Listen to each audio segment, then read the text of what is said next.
Benjamin Franklin addressed Congress on the issue of prayer before conducting the business of government. He said, "I have lived, sir, a long time, and the longer I live, the more convincing proofs I see of this truth, that God governs in the affairs of men. And if a sparrow cannot fall to the ground without his notice, is it probable that an empire can rise without his aid?" Well, Mr. Franklin, now I have lived a long time, and I am convinced that a wayward empire founded upon God-given rights and responsibilities cannot crumble to the ground without his warning, or Israel inherit all the land from the Euphrates to the Nile without his aid. For 4,000 years ago, the creator of the heavens and the earth made an everlasting covenant with Abraham. All of the land, from the Euphrates to the Nile, belongs to the sons of Israel. Shock waves will shake the earth as heaven reaches down to fulfill that promise. And every nation that stands against that covenant will find themselves on the battlefield against the Almighty. It is now the end of the sixth day. The sun is beginning to set, and this is Shabbat Night Live!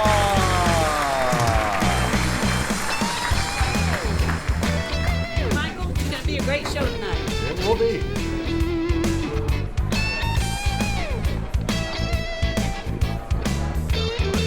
Stand by, studio. 30 seconds. Thank you.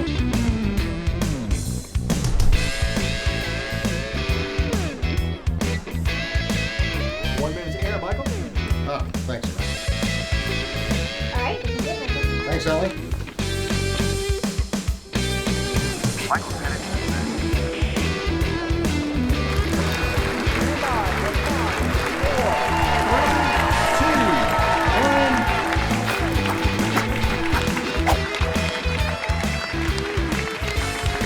Well, Shabbat Shalom to our fans. Good Sabbath to all of you followers of Yeshua Messiah out there in cyberspace and watching television in more than 180 countries around the globe. Welcome to Shabbat Night Live. Thanks for joining us. This is where you're going to find the leaven-free gospel of the kingdom.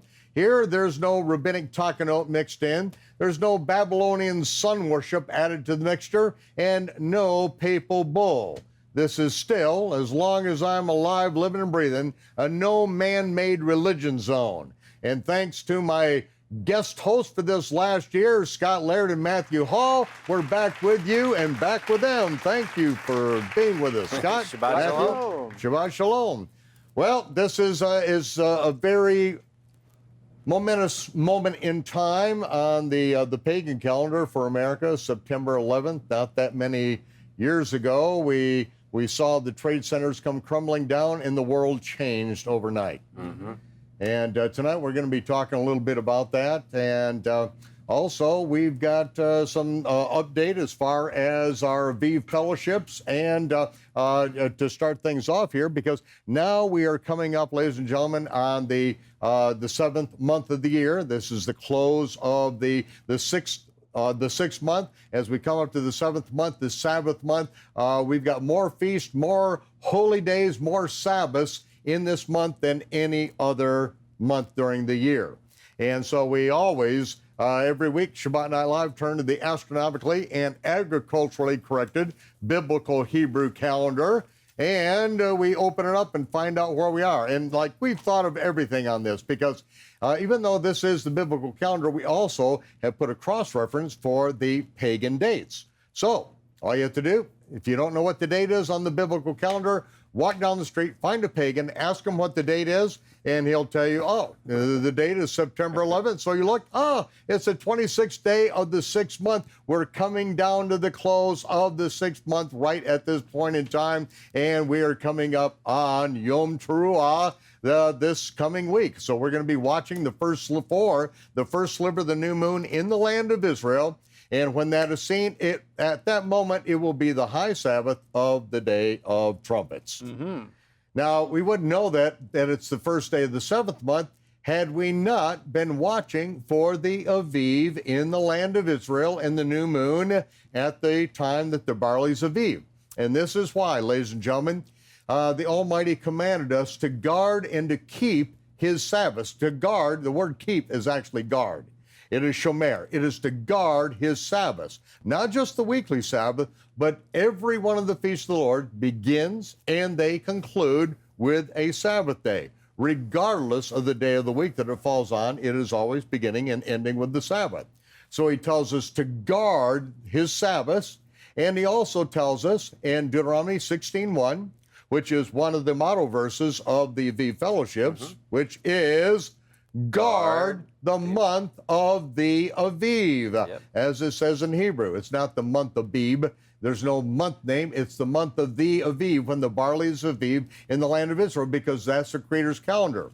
And so we have banded together. We have joined together around the world in fellowships that have said we are going to obey. We're not just going to talk about every page in the Torah being about the Messiah. We realize that it's about him. Now we're going to actually learn what he says. That's why we have the chronological Gospels, and we're going to do what the Torah says, and that is to guard the month of the Aviv. So Matthew, we've got our Aviv fellowships have been they've been starting. More and more are joining up. Tell us what's going on with our Aviv fellowships around the world. Well, Michael, I feel like this message of being guardians of the Aviv is really starting to take hold. People are getting passionate about it. I think it's resonating with them. And we're having hordes. I mean, literally, lots of groups since we've launched this are contacting us. I like hordes better, but go ahead. Well, hordes, I think that ties in well. But we're getting quite a few registering their fellowships and saying this resonates with us. We want to team up with you, and I think that's really huge for what we're trying to accomplish. I had a gentleman contact me, and he hadn't started a fellowship. He's an ex-pastor. He came out of the Christian church and found the chronological Gospels. He's been reading it. He's touting learning. I'm learning how to count to 3. I'm beginning to understand the calendar and all these things. And but he doesn't. He's nervous about starting a fellowship. So he's saying, "Can you help me? Can we get this off the ground? I want to know my stuff before we get in." And I think that's where the Wednesday Bible studies ties in. These people can come in, they can learn, they can entrench themselves in these truths so they can begin to go into their communities and make it happen. Well, let's talk about that a little bit, because Wednesday night we're doing, we call our rock and roll Bible show. It's action-packed. It is live. Our fellowships are invited. They're going to be coming in. We can handle in our network about 25 high-definition feeds so that we can interact with these fellowships out there, be it in the home or a larger congregation, as long as they got an HD camera and all that we can hook up with. And then what we're going to do is be doing these weekly Wednesday night Bible studies in the chronological Gospels. We're going to really tear into it, go into the depth in this, because, ladies and gentlemen, as people all the time ask, what's the best Bible translation? I say, well, what's the most important words to get right? It's the words of the prophet that we must shema, we must hear and obey. And I'll tell you, Yeshua's words have been tortured more than any other place in the Bible. And I'm speaking from 40 years of experience of attempting to decipher these things by going back to the Torah, which is the foundation of the Gospels, and then show how Yeshua is vehemently, repeatedly, in your face, breaking the man-made rules and regulations of the Pharisees, yet taking us back to the real heart and soul of the Torah. If there's any words we have to understand, it's the words of Yeshua. So that's what we're going to do every Wednesday night. I'm going to shame people into actually studying the Bible one night a week. Whatever I have to do. The world, we've just grown up an entire generation of biblically illiterate morons who can't even ask a decent question, right? Because they don't know enough of the Bible to even ask a question. Well, we're going to help them along. We're going to do our fellowships, our Aviv Moon fellowships are tying in with us live, and we invite you to do so. Now, you can't interact with us, but even individuals, especially in other countries, that, if they haven't got a fellowship together, we're going to invite them, be part of it, but then start growing it. Matthew, I'm excited about this one thing. because I have long been reticent to start anything as far as the fellowships and joining together on things, because I just see so many things just going to this cult mentality. But Right. our foundation is standing together against conformity. I mean, that's a little bit of a paradox, but really, Yeah. we are standing together against conformity and against compromise, because this is what this ministry is built on. I did not build this ministry, and we're not doing what we do so that I can gather a group and milk them out of 10% and have a nice lifestyle. No, Right. we go the opposite way around. We give away. We sow into the whole world, because we're doing what Yeshua said to do. We're using the technology at this age to reach out to people that have no other way of hearing, but to put this stuff out free of charge to the entire world. And it's because of our Ambassador Club members, who they are the ones who have committed at least $100 a month. And some of them are $5,000, some of them are $10,000 a month, every single month. They send us in. In that way, we can make our commitment to the different broadcast avenues. We can make our commitment to, our staff. They have children. I'm looking at staff right here with, 90% of it. they've got a good dozen between the two of them. And, I guess not that many with Scott here. But families, everyone has to be fed around here. And this allows us to make our commitments. This is why we give everyone the opportunity during every one of our programs to give, to be a part, and to do their part of this. Now, our Rock and Roll Bible Show, we're really going to get into the exciting world of the Gospels with Yeshua. We're going to be tying in with our Aviv fellowships and what we have going on. Ladies and gentlemen, this is, we've discussed this quite a bit here. This is the motion picture, Patterns of Evidence. This Patterns of Evidence should be played right side up whenever you put it on your DVD player. Put it right side up. I was just testing you out there.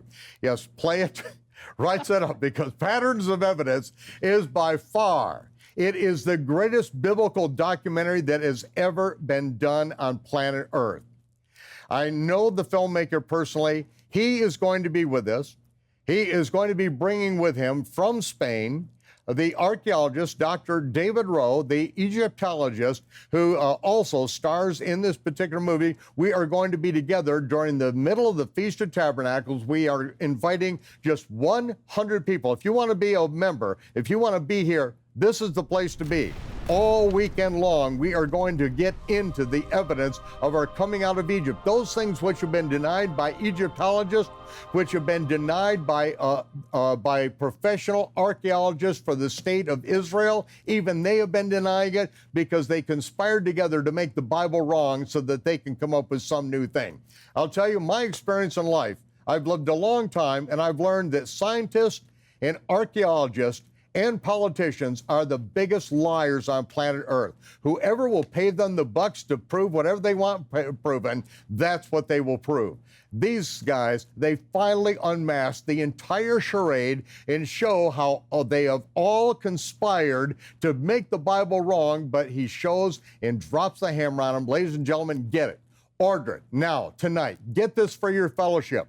I'm also 100 licenses to broadcast this in movie theaters around the nation and around the world. I have a license. We're going to be showing this in Charlotte, North Carolina at the movie theater here in Ballantyne, and we're inviting all of the churches for the entire area to be there for these events. Ladies and gentlemen, this is going to shake up the world. This was broadcast all over the United States. Hundreds of theaters had a premiere showing of this, and every one of those theaters jam-packed across the nation. Now, I have the license, I have the ability to be able to put this in your hands, so now you can get it, ladies and gentlemen, and I will train you how to open up the things in your community, how to start your own Aviv fellowships in your own community. I'm going to help you, people. I know what I'm doing. I know how I can help you, and join right now, or sign up for Aviv Fellowships. How do they do that, Matthew? They go to our website, avivfellowships.com, and everything's right there on the homepage, and it'll take them right to where they need to go to sign up. Well, I'm very pumped about this, and thanks for helping to put this thing together, because you work with our international offices and also with the international Aviv Fellowship groups around the world. So again, ladies and gentlemen, Aviv Fellowships are those who are committed to stand together to guard the Sabbath, to guard the Aviv, the Creator's calendar. If you want to cop out on any of these things, you want to keep the feast when you want to do it, and whatever's convenient for you, because that's how the rabbinic calendar was made up, with all these postponements, so everything would just be convenient for everyone, that we don't have to depend upon the Almighty and when the barley is Aviv ripe in the land of Israel. No, we're just going to schedule years in advance. If you want to play religion with the rest of the world, then do your own thing. Go, be a Buddhist, be a Baptist, be a Krishna, charismatic, Catholic, whatever. I mean, just pick a religion and hit the dusty trail. We don't want you, okay? If you're one of these gutless wonders who just, Hebrew roots because it's the newest selling thing out there, then, just pack it up and go to some other station. This is Aviv Fellowship. This is guarding what the Almighty said guard. If you don't want to obey him, hit the road. Change the channel, Jack. It's all over but the crying anyway. Well, tonight, I'm very excited because tonight we have episode 2 of the 4-part series on blood moons, the Shmittah, and the day of vengeance of our God. Tonight's episode, when is a blood moon not a blood moon? Well, we're going to find out after we get back, but we have first, after this break, more on the news.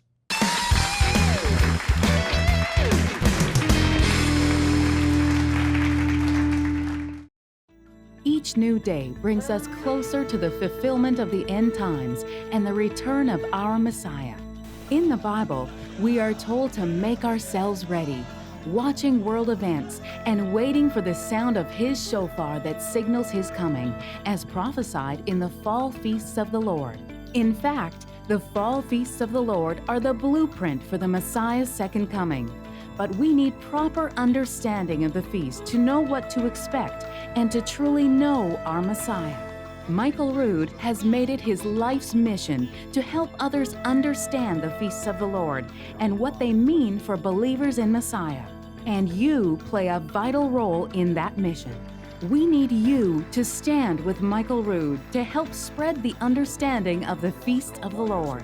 Show your support today, and Michael Rood will send you a very special thank you gift, the Ram's Horn Shofar. The ram's horn has been used since the time of the ancient Israelites as a call to attention, to sound an alarm for war, and to prepare believers for the coming of the Lord.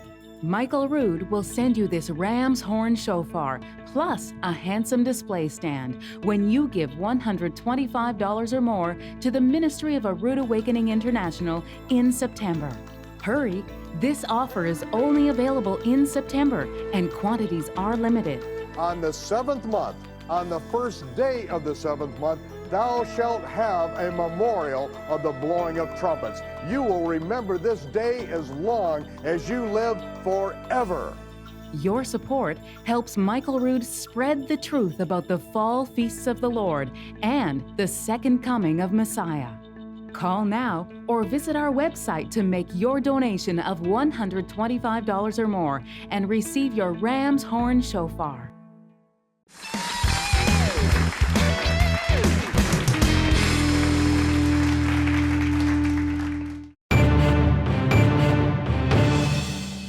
This was the address I was to give on Shabbat Night Live before heart surgery preempted my personal endorsement of Benjamin Netanyahu's address to the U.S. Congress. So now that I'm back, and it's September 11th, let's pick it up where I left off. Barack Hussein Obama, who now holds the position of Muslim Majority Whip of the U.S. Congress, is due for a spanking by another foreign student who paid his own way at MIT and Harvard, Benjamin Netanyahu.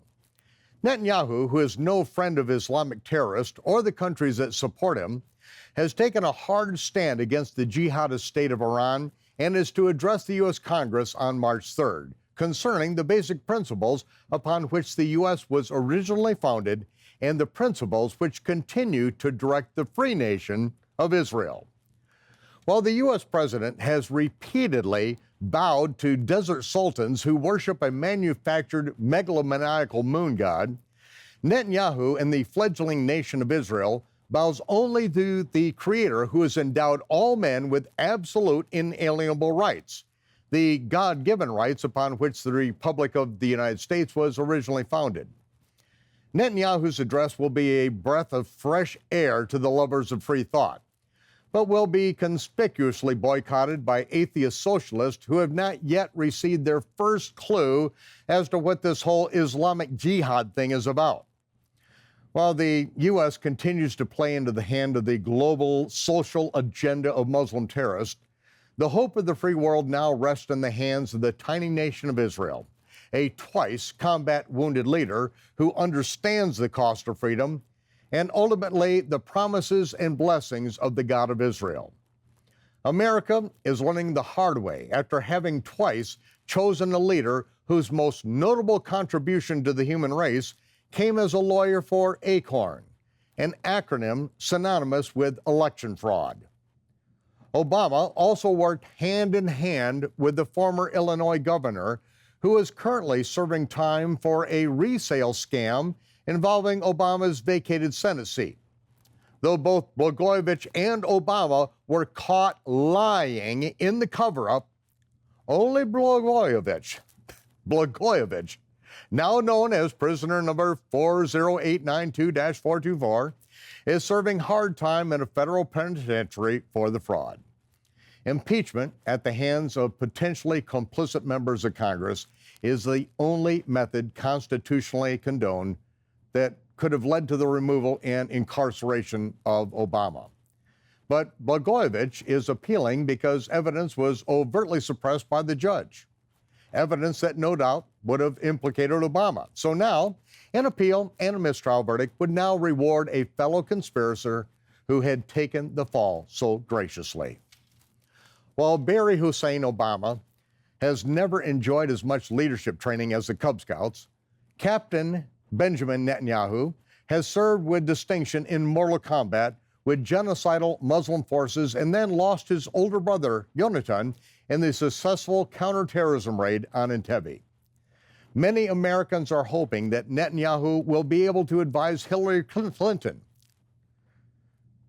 Many Americans are hoping that Netanyahu will be able to advise Hillary Clinton on how to protect U.S. ambassadors and hostages during the next Benghazi incident, should the populists elect another unqualified lawyer and Whitewater real estate scam artist as their follow-up commander-in-chief. If Netanyahu's address is heard and heeded, Clinton will not need to lie to the public the next time about a fictional YouTube video as the cause of an embassy massacre. But she will be able to realistically address the Islamic threat before more and more American ambassadors are tortured to death and dismembered in the course of their duties. The world collectively holds its breath and awaits the spanking that Benjamin Netanyahu has earned to deliver to the U.S. Congress and the executive branch. As soon as I returned to the office, I received the news that Blagojevich was successful in having some of his sentence overturned. Same time, Jonathan Pollard, who has served over 30 years for passing secrets about Israel's enemies that he knew in his job with the U.S. Navy, he passed them over to Israel so Israel could protect themselves. And now Jonathan Pollard is, after 30 years, finally going to be released. Same time, Obama and Kerry did a lucrative treaty with Iran, and this treaty gave money to Iran. Money that Kerry admitted that Iran will use the money to fund what we call terrorism, but he says that they have a different definition of the term terrorism. And so the money will not be used by them for terrorist activity, but we will be funding terror. Wait, Obama and Kerry made a treaty that they ran up to the United Nations to have endorsed?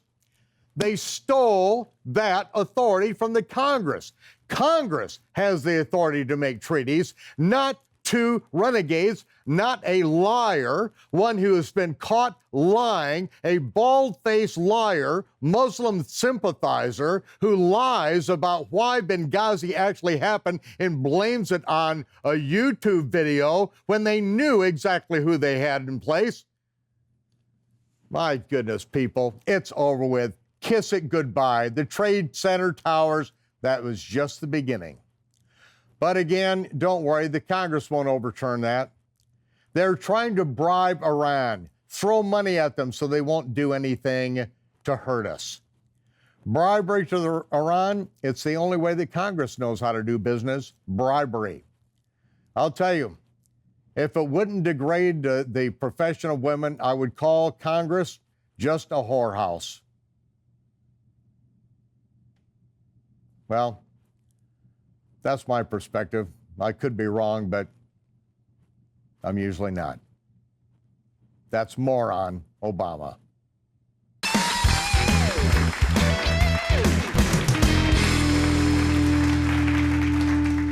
This is going to be the experience of your life. We go to the most relevant sites for true Torah fans and those who want to understand the gospel of the kingdom that Yeshua taught.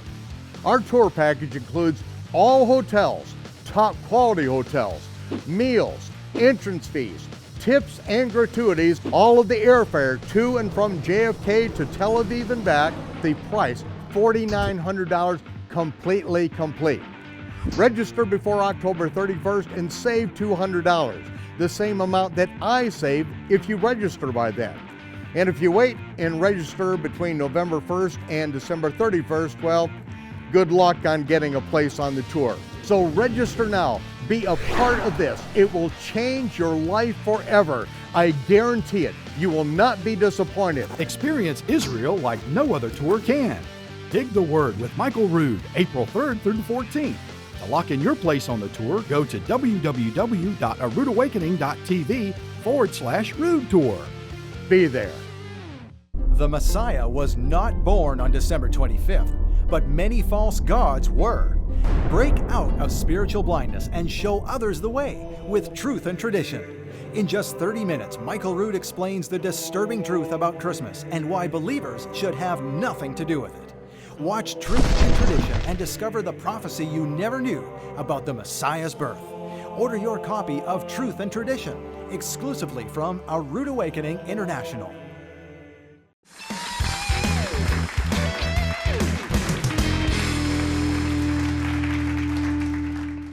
The last night that Yeshua was with his disciples, the Last Supper before the Passover was sacrificed, he took bread and he took wine. He said before that Abraham saw his day and rejoiced. But what does that mean? He saw his day and rejoiced. Well, it was the Melchizedek, the king of righteousness, that brought forth bread and wine to Abraham. He blessed the Most High with the blessing that Abraham taught Yitzhak, Yitzhak taught Yaakov, and is still spoken today.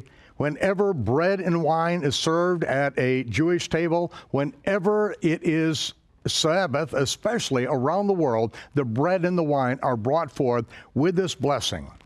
Baruch atah Yehovah, Eloheinu melech haolam, borei pari hagafen. Blessed are you, Yehovah, our Elohim, King of the universe, the creator of the fruit of the vine. And Yeshua then said, blessed are you, Yehovah, our Elohim, King of the universe, who brings forth bread from the earth. He said, this represents my body, which will be broken for you. This represents my shed blood that pays the sin penalty because of the broken covenant. As often as we do this, we do this in remembrance of him. So break the bread, share the wine, and we do this in remembrance of him until he comes.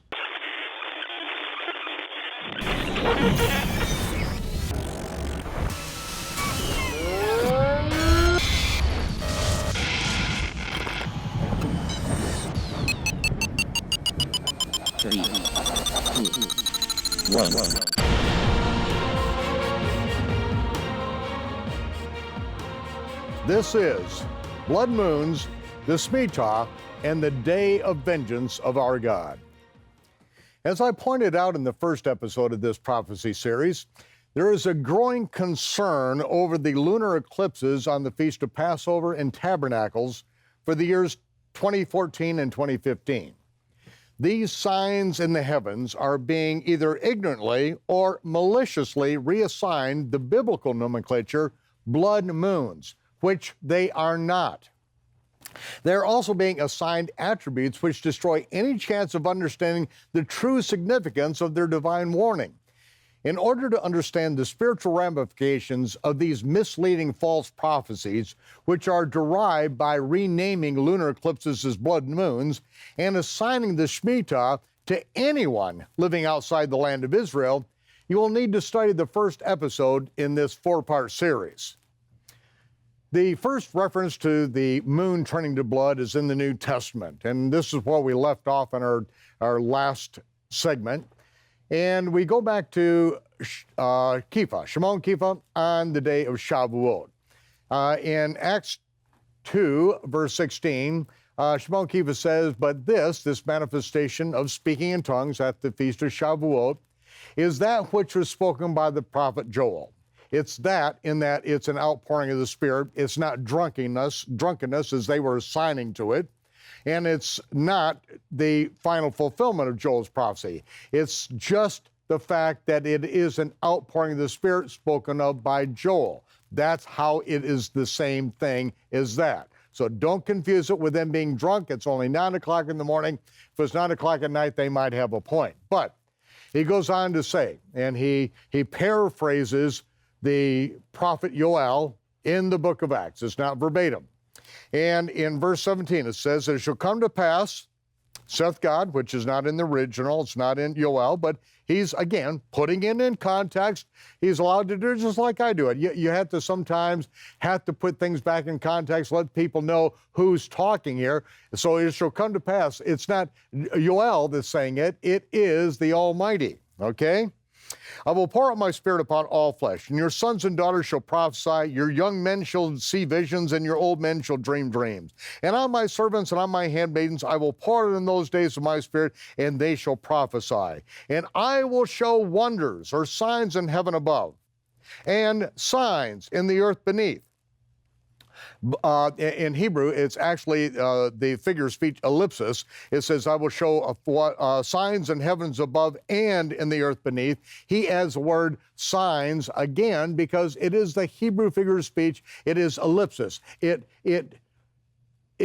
removes the object again so that it's obviously missing, so that it encourages your mind to say it. You know, what's missing here? "And I will show signs in heavens above and in the earth beneath." It's signs in the earth beneath. It's ellipsis, okay? Blood. These are the signs. Blood and fires and pillars of smoke, as it says in Joel. Not vapor, but pillars of smoke. And we'll see this in Revelation. "The sun will be turned to darkness, the moon into blood before that great and notable day of the Lord." The Lord, in Greek, it's kurios. In Hebrew, it is the day of Yahovah. And this is exactly what is said because, again, the prohibition against speaking the name was enforced by the death penalty by Rome. And then the rabbis in the 2nd century said, we're not going to have the people die because of this. We are going to make a law that they cannot speak the name. That way, they're obeying us and not obeying Rome. That is where the prohibition against speaking the name came in, and now it has gone like wildfire to where everyone is forgetting the name of Yahovah, which is in the ancient Hebrew text, including all the vowel pointings. Let us know how it is to be pronounced. Accidentally put in there 2 different times in the Aleppo Codex, 2 different times also in the Codex, the St. Petersburg Codex, and also the Book of the Prophets. It was accidentally inserted in there where they put all 3 vowel pointings in so we would know how to pronounce it. And so the notable day of Yahovah is what it would say in the original text. And these things are going to happen. The sun is going to be turned dark. The moon's going to be turned into blood before that great and notable day of Yahovah comes. And again, for the sun to be dark and the moon at the same time is describing an atmospheric event. And we are going to see the cause of this atmospheric event, but not here in the book of Acts. We have to go back to its original context. Again, how does the scripture interpret itself? All prophecy interprets itself in the verse, in the context, and in its previous usage. So the context is actually in its previous usage here. And it shall come to pass, Peter goes on, that whosoever shall call upon the name of Yahovah shall be saved. This is exactly what it's talking about. That's why the name has to be restored, at least in our understanding, and why we need to write it in our Bibles where they put kurios in Greek. Doesn't help. That's just the Lord. It's same as landlord, okay? That's not it. It's Yod-Heh-Vav-Heh. Call upon the name of Yod-Heh-Vav-Heh, Yahovah, according to the ancient vocalized Hebrew text. I know I pronounced it Yahweh 1,025,000,000 times, but that's before I saw all the evidence. I, too, had too much invested. I didn't want to look at it. Didn't want to look at the evidence, but now that I have, and now that we have tested the Almighty on this, and literally a woman, a brain-dead woman, the first time we prayed for her that the Almighty would make his name known to us, and a brain-dead woman, flatlined, they were ready to unplug her, and within a week she walked out of the hospital. She woke up when her son touched her, when we prayed for her, and walked out. You try it. The name of Yahovah. Call upon the name of Yahovah and watch the miracles happen. Go into the hospitals. Go pray for people. Someone's sick, pray in the name of Yahovah and watch the miracles happening. You have not experienced abundant life until you've tried, okay? You've not experienced life until you've tried. Don't give me any excuses. Just get out there, raise the dead in the name, and find out what he endorses, okay? Go for it. Now, we're going to go back to the direct quote from the prophet Joel. Joel, chapter 2, verse 30. I will show wonders or signs in the heavens and in the earth. See, it doesn't say signs again. It's a figure of speech ellipsis. Blood and fire and pillars of smoke. The sun will be turned into darkness and the moon into blood before the great and terrible day of Yahovah comes. Now, what is this great and terrible day of Yahovah? This very thing was avoided by Yeshua. He avoided the coming of the great and terrible day of Yahovah. What I mean by avoided, let's take a look at this. And this is in Luke chapter 4 and in verse 16. It says, this is the week following the Feast of Shavuot, which is recorded in John chapter 5. Yeshua, finding out that John has been put in prison, Matthew and Luke both tell us that Yeshua departs Judea, goes into the Galilee and begins to teach in the synagogues. The first stop, Yeshua came to Nazareth where he'd been brought up, and as his custom was, he went into the synagogue on the Sabbath day. He stood up to read, and there was delivered unto him the book of the prophet Yeshayahu, Isaiah. And when he had opened the book, he found the place where it was written. And remember, there are no chapters, there are no verses. He's got to know the scriptures, and he's got to know where to find this, and he begins to read. The Spirit of the Lord is upon me, because he has anointed me to preach the gospel of the poor. He has sent me to heal the brokenhearted, to preach deliverance to the captives, and recovering of sight to the blind, to set at liberty those that are bruised, to preach the acceptable 3.5 years of the Lord. And, that was something that Eusebius made up in the 3rd century, that his ministry was 3.5 years. Every single record of every historian, every church father for the first 3 centuries before Eusebius, who was the court bishop of Constantine, who wrote the oration and exaltation of the Emperor Constantine. Everyone before him said his ministry was about 1 year. Now all of a sudden he says 3.5 years. Yeah, right. As a fulfillment of Isaiah's prophecy, completely clueless, ladies and gentlemen. Yeshua said to preach the acceptable year of the Lord. He closed the scroll. He gave it back to the rabbi. He sat down, and all the eyes of them that were in the synagogue were fastened upon him. Why? Because he broke the 3-verse rule. He didn't read an entire section. In fact, he stopped right in the middle of the second sentence, and he said, he began by saying, this day is this scripture fulfilled in your ears. Wait just a minute. That's not what the scripture says. Let's go right back to it. Isaiah chapter 61. Isaiah chapter 61. Go to it, people. You make sure that you've got a Bible in your hands. You've got to have a Bible, okay? Don't depend upon me or anyone else. You got to have a Bible. Get a King James because you can go back to the Hebrew. You can go back to the Greek. You can even go back to later Aramaic texts that were translated from the Greek, such as the Shmittah text, which is recognized by all the Eastern Orthodox, all the Aramaic speakers in the Syrian Orthodox Church as a translation from the Greek text, regardless of what people have been trying to convince us of. All the Aramaic scholars know that the Shmittah text is a translation from a later Greek text, and they don't even use it in the Syrian Orthodox Church. The head scholar of the Aramaic-speaking church in Jerusalem, a personal acquaintance of mine, I consult with him on a regular basis on Aramaic, and he says, now, absolutely, they can prove it, and it's been proven time and time again. So, here's what it says in Isaiah. The spirit of, this is what Yeshua is reading from, the spirit of Adonai Yahovah, Elohim Yahovah is upon me, because Yahovah hath anointed me to preach good tidings to the meek. He has sent me to bind up the brokenhearted, to proclaim liberty to the captives, the opening of the prison to them that are bound, to proclaim the acceptable year of the Lord. And he closed the book, no, and the day of vengeance of our God. Why did Yeshua stop?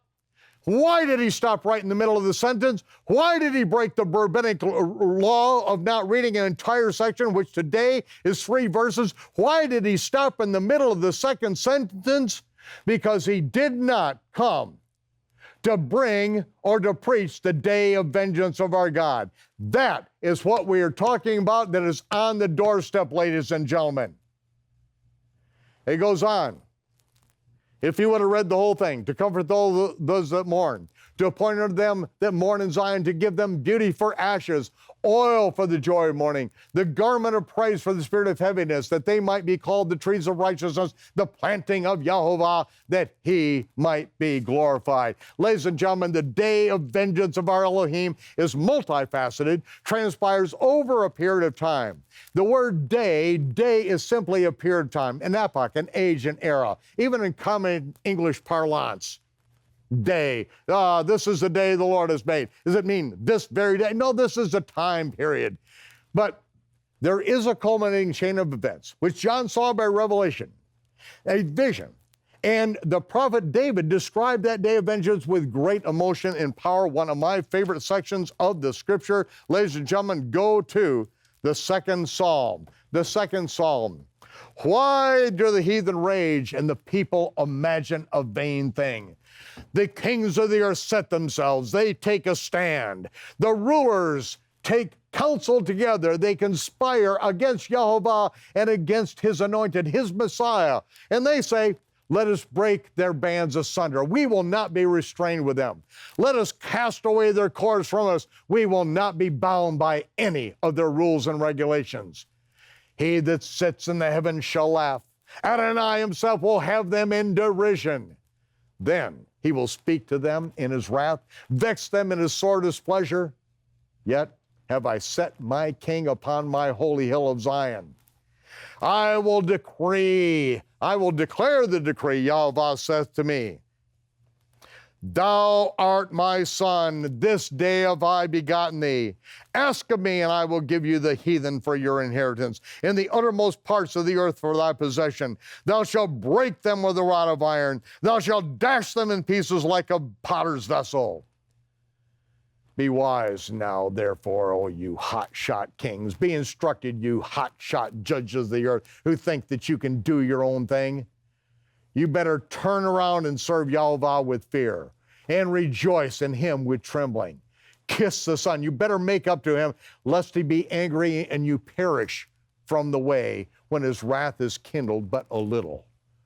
Blessed are all those who put their trust in him. Yeshua did not come the first time to be heralded as Messiah, live happily ever after. He came the first time as a suffering servant. He came to pay the atoning sin sacrifice. He came to pay the death penalty for the breaking of the blood covenant. He who had no sin, who did not break the blood covenant, died in the place of the guilty party so he could renew the covenant with them. That is what renewed covenant means. New Testament is a mistranslation. Every time the word New Testament appears in the New Testament, it's a mistranslation. It is renewed covenant. It is Brit Hadashah, renewed covenant. Exodus 19:7. If you keep my commandments, I will make you a nation and kingdom of priests. Revelation 1:7, Yeshua has made us priests and kings. Why? He paid the death penalty, renewed the covenant with us. Now, go ye therefore into all the world and preach the good news, the gospel of the kingdom, the one Yeshua taught. This gospel of the kingdom where we don't add and we don't subtract from the Torah. We don't have to obey any of the concocted rules and regulations of man-made religion. He showed it against Phariseeism. If he were here today, he would be in the Baptist church, the Methodist church, the Episcopalian. He would probably even be in Rome, turning over the table. Oh, yes, he would definitely be in Rome, turning over the tables and saying, no, none of this nonsense. Obey the Almighty. Keep his commandments. All these other things that you made up, it's all hockey foddy. It's paraphrasing Yeshua in Arabic. Now, we'll contrast the prophetic context of the blood moon with the cunningly devised fable of the pseudo-propheticos, the ones who would make merchandise of you for their own financial gain. And finally, we will discover where we are on the prophetic calendar today. Here we are in the context, Joel chapter 2, verse 1. Everyone turn to Joel chapter 2 and verse 1. Here we are. Blow ye the trumpet in Zion. Sound an alarm in my holy mountain. Let all the inhabitants of the land tremble, for the day of Yahovah comes. It is nigh at hand. It is a day of darkness and gloominess, a day of clouds and thick darkness. This is an atmospheric event that's being described right here. A day of thick darkness as the morning dew spread upon the mountains. A great people and a strong, there's never been anything like. Neither shall there be anything like it after it, even to the years of many generations. A fire devours before this huge army, and behind them a flame burns. Before them it's like the Garden of Eden. Behind them it's a desolate wilderness. Nothing shall escape. The appearance, what they look like, is the appearance of horses. As horsemen shall they run. Like the noise of chariots on the top of mountains they shall leap. Like the noise of a flame of fire that devours the stubble. As a strong people set in full battle array, before their face the people shall be much pained. All faces shall gather blackness. There is no hope. They are invincible. Nothing can stop them. They shall run like the mighty men. They shall climb the wall like men of war. They shall march everyone in his ways, and they shall not break ranks. Neither shall one thrust through another. They shall walk everyone his path. And when they fall upon the sword, they'll not be wounded. They shall run to and fro in the city. They shall run upon the wall. They shall climb up and upon the houses. They shall enter in the windows like a thief. The earth is going to shake before them. The heavens are going to tremble. The sun and the moon shall be dark. The stars shall withdraw their shining. Why? It is a burning, smoldering wasteland. The sun and the moon and the stars are darkened because of this war machine that is coming into the land of Israel. And yet Yahovah, it says, Yahovah shall utter his voice before his army. Now, later on in the context we see is that after he destroys this army and their stench reaches up into the nostrils of Almighty God and Israel is delivered by a hand of the Almighty, he refers to, he refers to them as my great army which I sent among you. In other words, the Almighty is behind this thing. Judgment is going to happen to Israel. Why? Well, perhaps it's because we haven't kept the Shmittah in the land of Israel. Perhaps that's the case. But no, we're going to see, because the prophet is going to tell us what it's all about. And so he says that this is my great army. And, just as Nebuchadnezzar was referred to the Almighty as my servant after he bunchered tens and hundreds of thousands of Judeans and then took away captive, he was called my servant.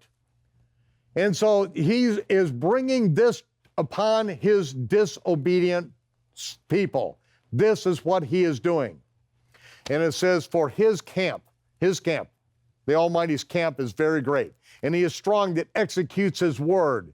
For the day of Yahovah is great and very terrible. Who can abide it? Who can live through this?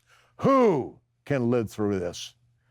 Therefore, also now saith Yahovah, turn to me. Turn to me, he's calling to his people, with all your heart. Turn to me with fasting. Turn to me with weeping, with mourning, and rend your heart, not your garments. Rend your heart and turn to Yahovah your Elohim, for he is gracious. He's merciful. He's slow to anger. He's of great kindness, and he repents. He is sorry for the evil that has to come upon you to wake you up. Ladies and gentlemen, that's why it's going to happen in America too. Not because of violations of the Shmittah year. Nothing to do with it. It is because we, who have called ourselves a Christian nation, who have based this country and our legal system upon the Torah, this country who says they are one nation under God is now proclaiming and has proclaimed to all their offspring that there is no God, that we are the result of millions of years of aberrant chance mutations in a purely mechanical universe, and where there is no God, there are no God-given rights, there are only government-given rights, and they are being taken away even by the stroke of a pen of a madman in the White House who brings to pass absolute abominations at will while saying he's a Christian. If that's a Christian, send me to hell!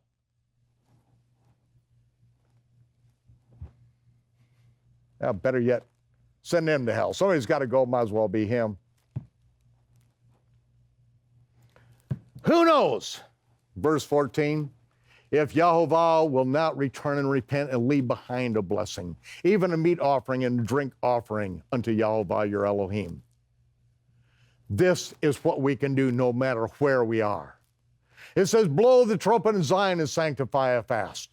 We can blow a trumpet here in America, sanctify a fast, but you're not going to save this nation. You have to turn around. That's the only hope. You, as the prophet said, it doesn't matter if Daniel's in the land. Doesn't matter. Daniel will be saved. Daniel will be saved, but the wicked will be destroyed. Don't depend upon others. You have got to get your heart right. Blow the trumpet in Zion, sanctify a fast, call a solemn assembly, gather the people, sanctify the congregation, assemble the elders, gather the children, then those that suck the breast, the little bitty babies, the bridegroom, let him get out of the chamber, get the bride out of her closet. They'll get together the priests, the ministers of Yahovah, and weep between the porch and the altar. Let them say to the Almighty, O Yahovah, spare your people. Do not give your heritage to reproach, that the heathen should rule over them. This is why. It says wherefore in the text. Wherefore, the why for, what's the wherefore, therefore, is because it means why. Why? This is why they should say among the people, where's their God? The heathen should say, where's their God? Then will Yahovah be jealous for this land and pity his people. Yea, Yahovah will answer and say to his people, behold, I will send you corn and wine and oil. You'll be satisfied therewith. And I will no more make you a reproach among the heathen. I will remove far off from you the northern army. I'm going to drive him into a barren land in wilderness. And his face is going to be to the east sea. I've got to have him, pushed all the way to the east sea. His hind part is going to be to the utmost sea. His stench will come up before the throne of the Almighty. His ill favor is going to come up before me because he has done these great things. That he was sent by the Almighty do, but that is what the army is going to, the invading army of Israel, that's going to cause the desolate wasteland, the sun to be darkened, the moon turned to blood. Fear not, O land, be glad and rejoice. For the Yahovah, the Lord, shall be doing great things. Be not afraid. Don't even be afraid of the beasts of the field. Do not fear.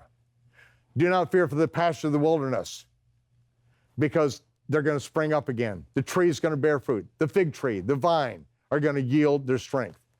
Be glad then, O children of Zion. Then be glad at that point.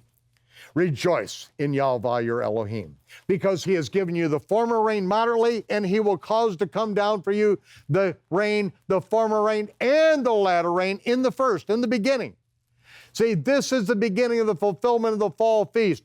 This is when the Almighty turns back the invading army that's going to come in and crush Israel. It's going to take Israel to the point of utter destruction. But at the last moment, when there is no hope, when the arsenal of Israel has failed, when there is no chance of survival, when the armies of the world have come against Israel, the Almighty is going to smash the armies of the world. He is going to deliver Israel. And then the floors are going to be full of wheat, the vats overflowing with wine and oil. He's going to restore to you the years that the locust has eaten, the cankerworm and the caterpillar and the palmer worm. Oh, these are the favorite phrases of the pseudo-prophetic cults where you line up and get prophecies over you. They would know a palmer worm if it came and bit them on the tuchus. Which are, and he's referring to these, the palmer worm, the caterpillar, which is my great army which I sent among you, the one that he completely destroyed, and their stench reached up into his nostrils in heaven after they did the job and the people repented. See, that is it, people. Wake up. Judgment is coming to America. It's going to shake the earth. The economy is going to collapse. They are going to collapse it. Why are all these things going to happen? Why did we get a president? Not that we wanted. Oh, we wanted change, but did we want that change? No, we got the president we deserve. History has long shown that if people get the leader they deserve, not the leader they want. And you shall eat plenty, and you'll be satisfied. And praise the name of Yahovah that hath dwelt wondrously with you. My people shall never be ashamed. And they shall know that I am in the midst of Israel, and I am Yahovah your God. There is none else, and my people shall not be ashamed. And here it is, ladies and gentlemen. It will come to pass afterward that I will pour out my spirit upon all flesh. See, this is the former rain, the latter rain. This is the latter rain outpouring. The double portion of the Holy Spirit, of which Yeshua prophesied on the last great day of the Feast of Tabernacles.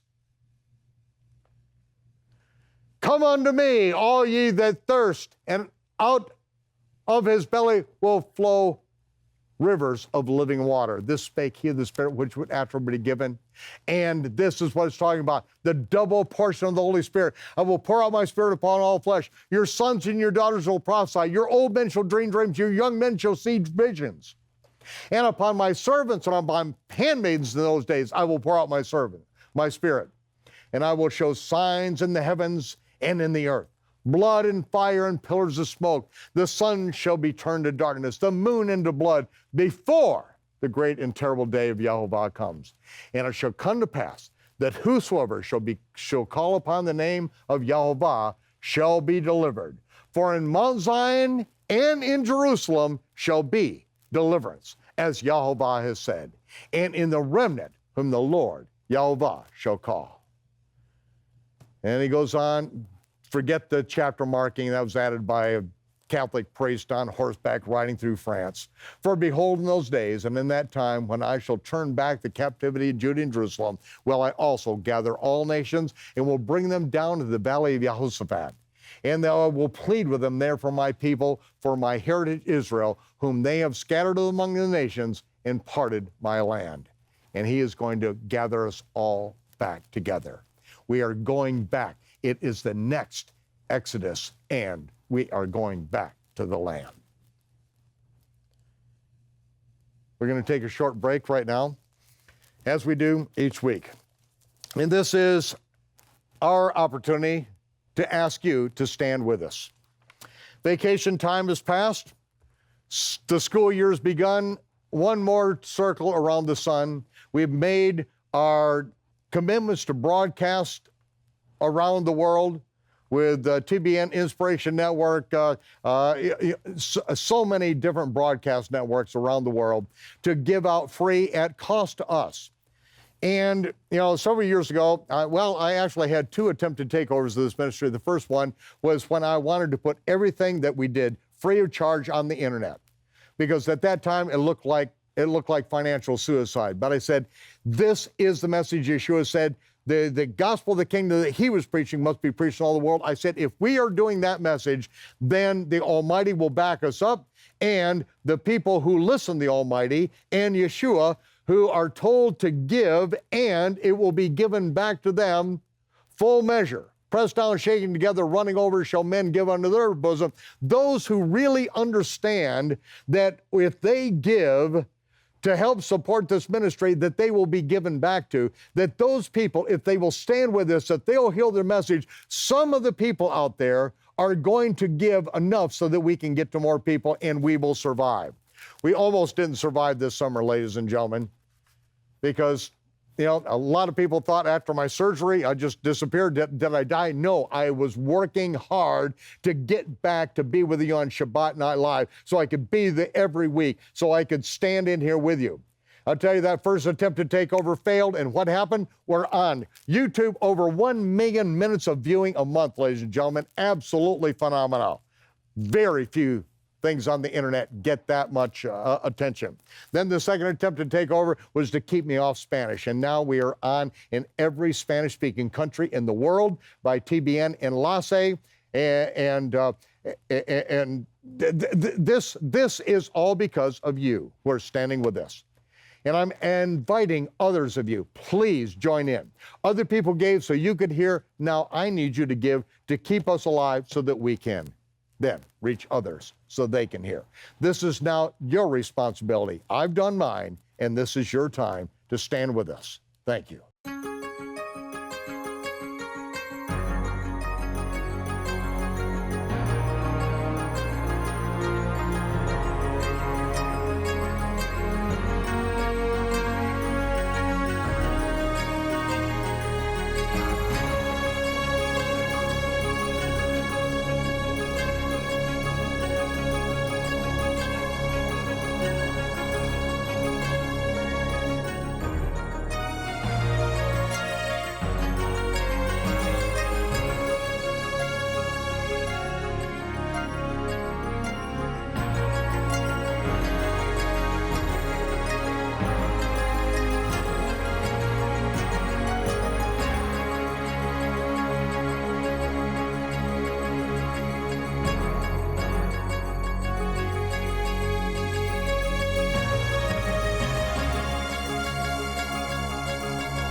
On the issue of the blood moons, we are allowing the scripture to interpret itself according to context and according to previous usage. We see that as Shimon Kifa is speaking of the moon turning to blood and the sun becoming dark, he is actually quoting from the prophet Yoel. And when we went to prophet Yoel, we see that it is an atmospheric event that is produced by an invading army of Israel that's going to bring Israel to the point of destruction. But yet the Almighty has actually brought this army in to cause Israel to repent, to come back to the God of Israel, and that the Almighty is going to incinerate, he's going to completely butcher this army. Their rotting corpse are going to send a stench all the way to heaven, and the Almighty is then going to not only bless his people and restore all that the army has destroyed, but he is also going to pour out a double portion of the Holy Spirit. This is the latter rain outpouring of which Yeshua spoke on the last great day of the Feast of Tabernacles, when it will actually transpire once the fall feasts begin their fulfillment. The fall feasts will begin their fulfillment with the confirmation of the covenant spoken by the prophet Daniel, when the Messiah confirms the covenant that he made with his people, when his blood was poured out upon the Ark of the Covenant at Passover, paying the sin atonement.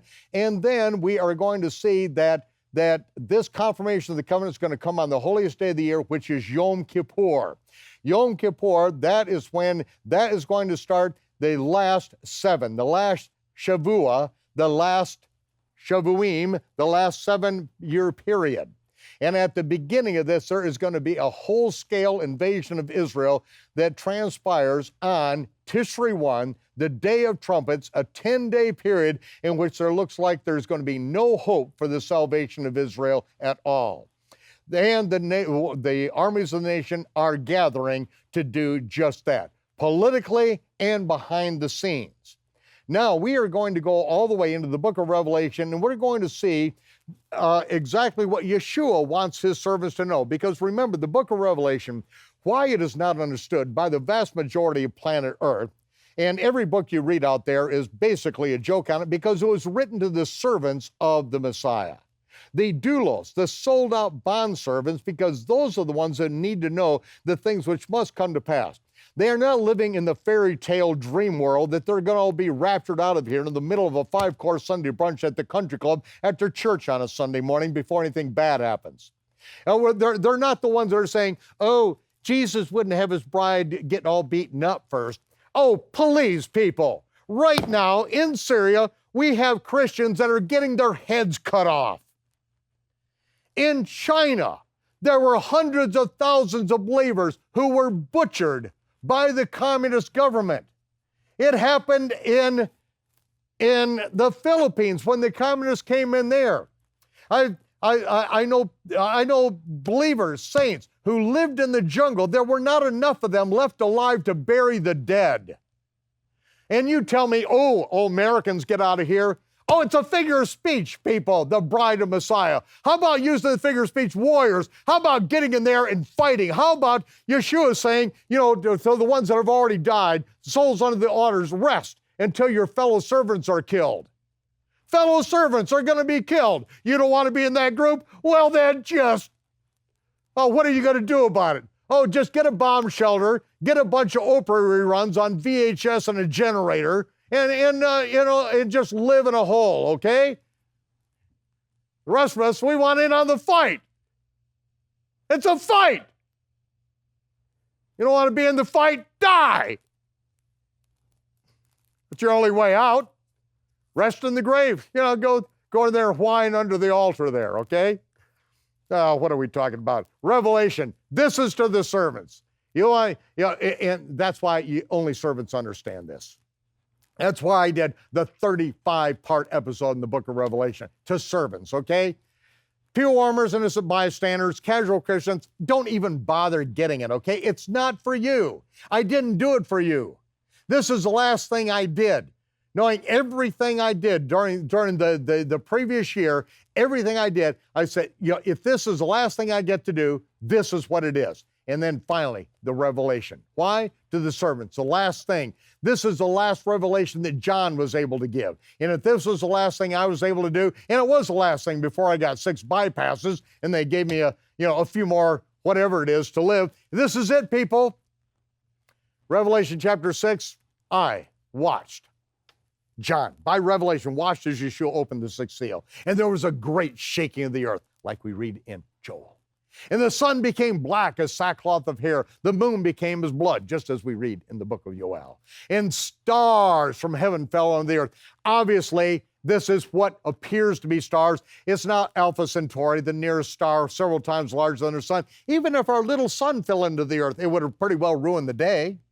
These are what appears to be stars, incoming trajectories coming to the earth like a fig tree cast untimely figs when she's shaken of a mighty wind. This is how he's describing it. And then when they came down, heaven departed like a scroll, and it rolled back up on it into pillars of smoke that darkened out the sun, moon, and stars.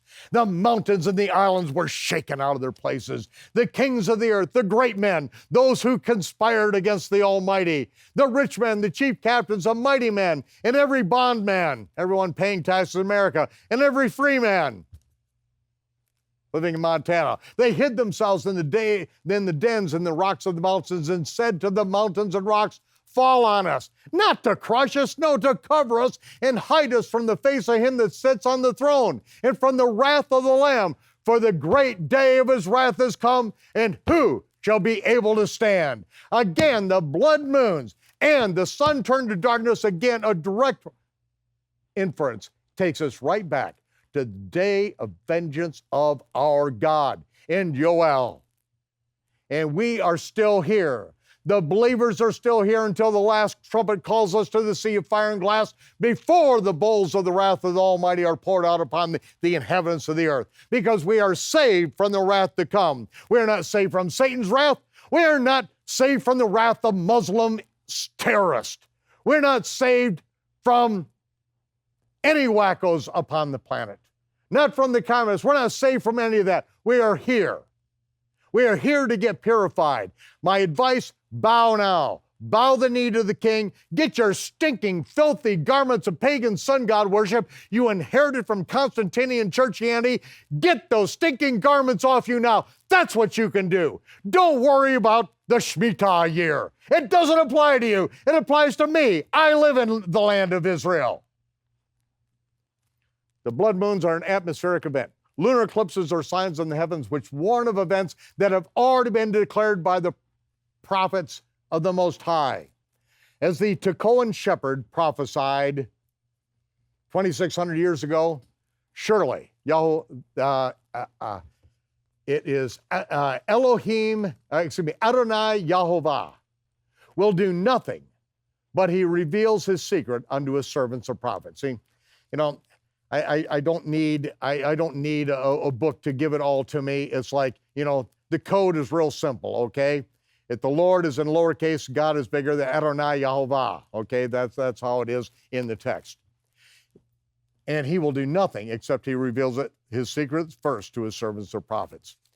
The Shmittah year, or more accurately, a Shmittah year of one's own selective choosing and ramifications, is being heralded as the next big prophetic typhoon on the horizon, with dire consequences being forecast as a result of its non-observance. Shmittah is the Hebrew term that refers to a Sabbath year's land rest that was to be observed every 7 years once we, Israel, entered the promised land after coming out of Egypt. Now, doomsday predictions are being heralded in the media ostensibly because American Christians and the world at large has not been observing the Shmittah, which was commanded only to Israel and pertains only to the promised land itself.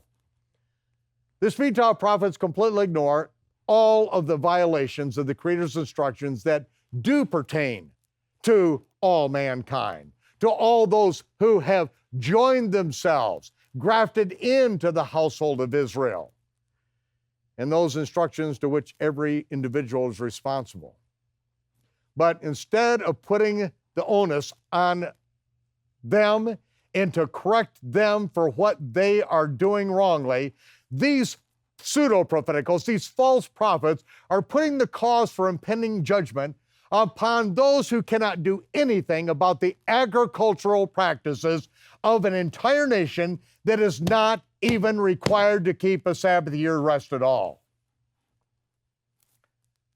It's hopeless. The time of Israel's extended exile from the land is now coming to a close. At the same moment in history, the nations are gathering to expunge the nation of Israel from the face of the earth, and judgment is, in fact, coming to America. I have been announcing this. I have laid this out, first of all, in the mystery of iniquity. Nobody's getting out of here. These are the legal prerequisites to the return of the Messiah. Okay? Thus saith Jehovah, there is no pre-tribulation rapture. Yes, I'm saying it, and I know the consequences because I know one day I'm going to stand before the judge himself, and he is going to lean forward from his judgment seat, and he's going to say, you said, I said, what? And I'm going to have to answer him. And I'm going to say, thus saith Jehovah, there is no pre-tribulation rapture. And he said, good job. He didn't even back down in front of me. Because I don't back down. I preached the pre-tribulation secret rapture heresy for 20 years. I was born, raised, and bred as an ultra-dispensational pre-tribulation secret raptures replacement theologian extraordinaire. And I had to repent. People, there is no pre-tribulation rapture. You're going to be here for it, so get a grip on reality. You don't like it? Go to hell. Somebody's got to go. It might as well be you. You don't like it? Change the channel. Oh, you don't like this? I'm yelling at you? Whine to somebody else. I don't care. Oh, I have women called, oh, he's so harsh. The Bible wasn't written by women. It was written by women. There's not a man on planet Earth who could even lift the tome. It's a condensed version. Don't be a limp-wristed, panty-waisted wimp. It's for men. The Bible is for men who's got some guts. You want to get out of here before anything bad happens? Then you didn't join the military service because, we don't go in there hoping to get out of here before anything bad happens. It's those who want to take a stand for doing what's right to save the world from totalitarian socialism, to protect the Constitution. That's what constitutes us as a nation under God with God-given rights against enemies, foreign, domestic. You don't want to fight for the Almighty? Pack your trash and get out of here. Change the channel. This is not for you. Am I supposed to get my blood pressure this high? I'm not sure.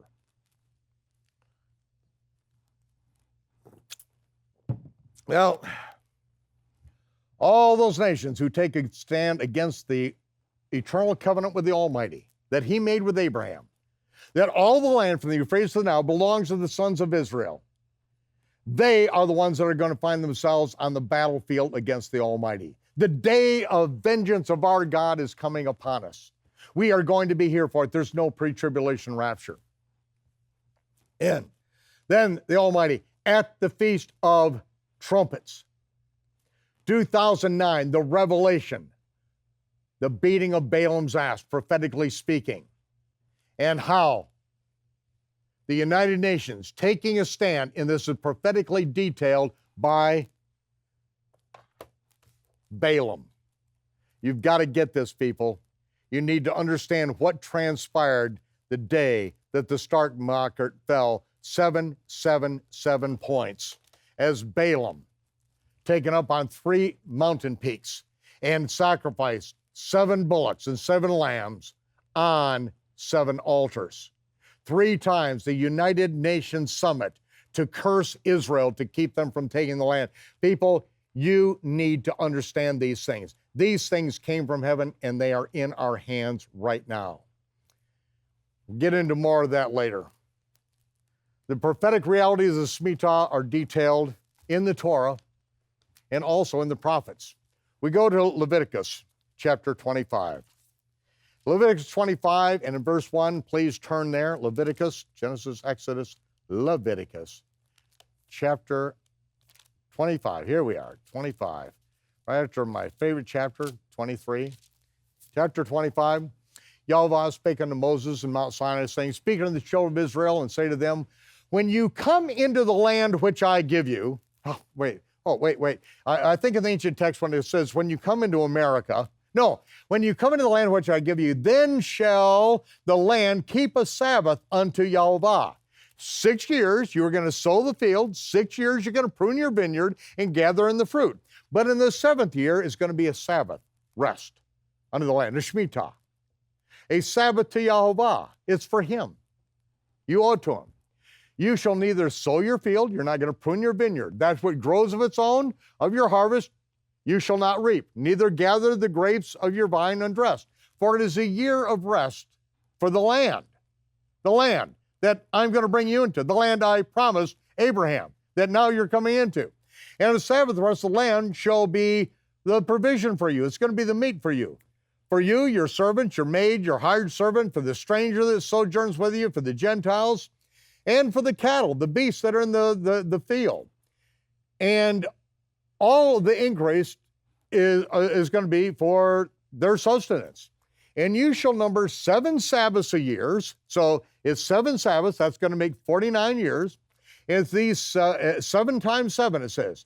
And the space of the 7 Sabbaths of the year shall be unto you 49 years. You count them, 49 years. Then you shall cause the trumpet of the Jubilee to sound on the 10th day of the 7th month. In the day of atonement, you shall make trumpet sound throughout your land. And so now you know in the fall you're not going to plant. And you are going to hallow the 50th year. Okay, the 49th year. And then the hallow the 50th year. Proclaim liberty throughout all the land for the inhabitants thereof. It shall be a jubilee, and you shall return every man unto his possession. Every man gets his own possessions back, and you shall return every man the possession, the land to every man and his family. There are legal requirements for the Jubilee year. Land can only be sold for 49 years maximum. Currently in the land of Israel, the land is sold for 99 years. They don't recognize the Jubilee year in the land of Israel to this day. And in fact, during the entire period of the kings, we never kept the Sabbath year.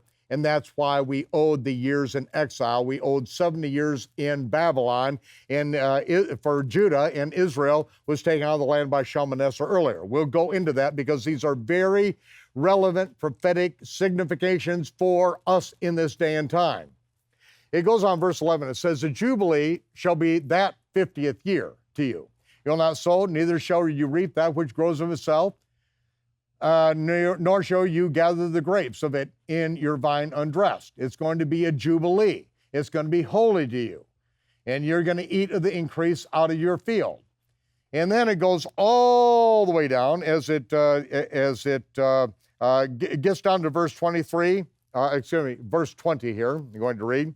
And if you'll say, what shall we eat thereof in the 7th year?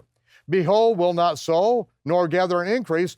And it says, then I, the Almighty, will command my blessing upon you in the 6th year. And this is how you know how the Jubilee is counted. And it shall bring forth for 3 years.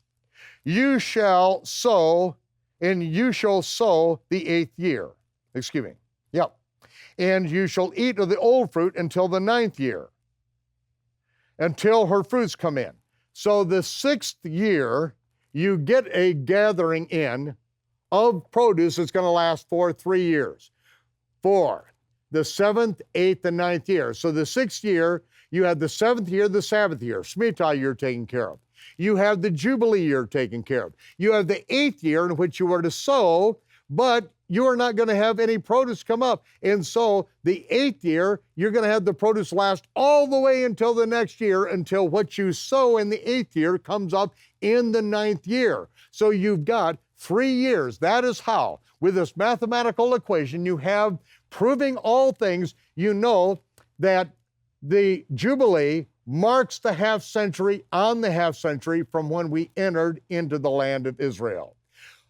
Prove all things, hold fast. Katekel, hold fast to that which has been proven precious and accurate by trial.